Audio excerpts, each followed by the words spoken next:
சிம்மராசி மக நட்சத்திரம் கேர்ள். அதே மாதிரி சிம்மராசி மக நட்சத்திரம் பாய். 2 பேருமே 6ஆம் தேதியில தான் பிறந்திருக்கிறீங்க. 2 பேருமே ஒரே ராசி, ஒரே நட்சத்திரமா இருக்கிறீங்க. அப்ப நீங்க காதல் வயப்பட்டீங்க. அப்ப காதல் வாழ்க்கை நல்ல விதமா போய்க்கிட்டு இருக்குது.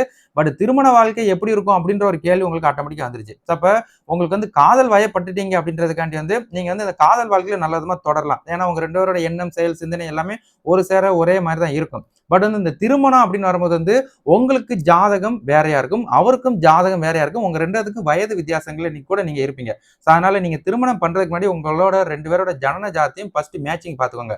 2 பேர் ஜனன ஜாதத்திலையும் இந்த திருமண வாழ்க்கை, அதுபோக குடும்ப வாழ்க்கை, இதெல்லாம் கெட்டு போகாம இருந்துச்சு அப்படின்னா சிறப்பான திருமண வாழ்க்கை உங்களுக்கு அமையும் அப்படின்றத நான் ஞாபகப்படுத்துறேன். ஒருவேளை உங்க 2 பேர்ல யாருக்காவது தோஷம் பெற்ற ஜாதகமா இருந்துச்சுன்னா, ஒருவேளை ஒரு ஆளுக்கு தோஷம் பெற்று ஒரு ஆளுக்கு சுத்த ஜாதகமா இருந்துச்சுன்னா கூட இந்த ஃபியூச்சர் கொஞ்சம் பாதிக்கப்படும். இதை நினைவில் வச்சுக்கிட்டு திருமணம் பண்றதுக்கு முன்னாடி ஒருக்க டபுள் செக் பண்ணிக்கோங்க. டபுள் செக் பண்ணிட்டு அதெல்லாம் ஓகே, அக்செப்டட், ஓபே அப்படின்னு நினைச்சீங்கன்னா நீங்க இதுல தொடரலாம். அப்படி இல்லாத பட்சத்துக்கு நீங்க உங்க பேரண்ட்ஸ்டையும் அவங்க வீட்டாங்க பேரண்ட்ஸ்டையும் டபுள் செக் பண்ணிட்டு அதுக்கப்புறம் இந்த திருமண வாழ்க்கையில தொடர்றது நல்லது அப்படின்றத உங்களுக்கு நான் ஞாபகப்படுத்துறேன். சரிங்களா?